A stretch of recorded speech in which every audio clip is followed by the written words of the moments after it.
श्रीकृष्ण उवाच वद शिव महानाथ पार्वतीरमणेश्वर दैत्यसङ्ग्रामवेलायां स्मरणीयं किमीश्वर। ईश्वर उवाच शृणु कृष्ण प्रवक्ष्यामि गुह्याद् गुह्यतरं महत्।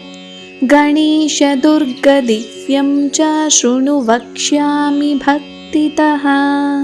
त्रिपुरावधवेलायां स्मरणीयं किमीश्वर।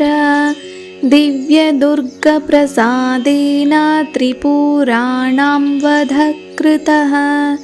श्रीकृष्ण उवाच हेरम्बस्य दुर्गमिदं वद त्वं भक्तवत्सल।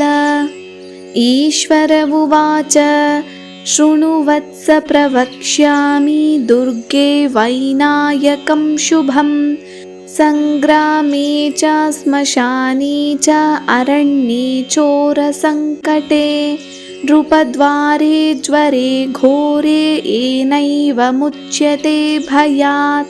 प्राच्यां रक्षतु हेरम्ब आग्नेयामग्नितेजसा।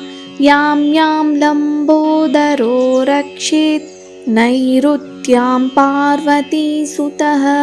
प्रतीच्यां वक्रतुण्डश्च वायव्यां वरदप्रभुः। गणेशः पातु औदिच्याम् ईशान्यामीश्वरस्तथा। ऊर्ध्वं रक्षोद्धूम्रवर्णो ह्यदस्यात् पापनाशनः। एवं दश दिशो रक्षेत् हेरम्बो विघ्ननाशनः। हेरम्बस्य दुर्गमिदं त्रिकालः ह्यः पठेन्नरः। कोटिजन्म कृतं पापम् एकावृत्तेन नश्यति।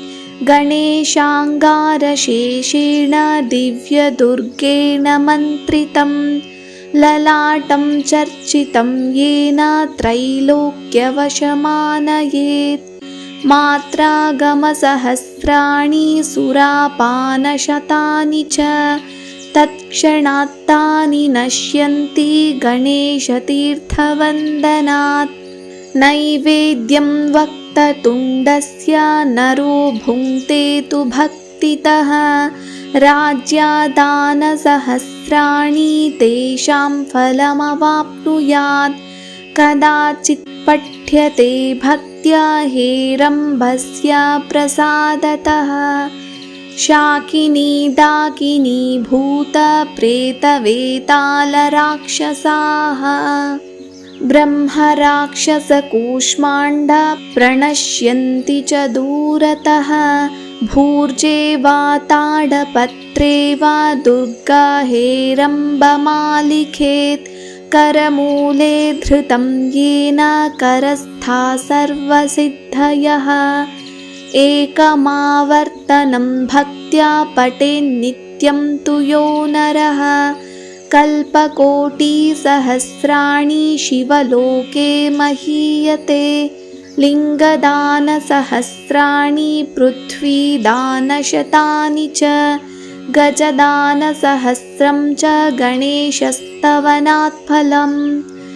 इति श्रीपद्मपुराणे गणेशदिव्यदुर्गस्तोत्रं सम्पूर्णम्।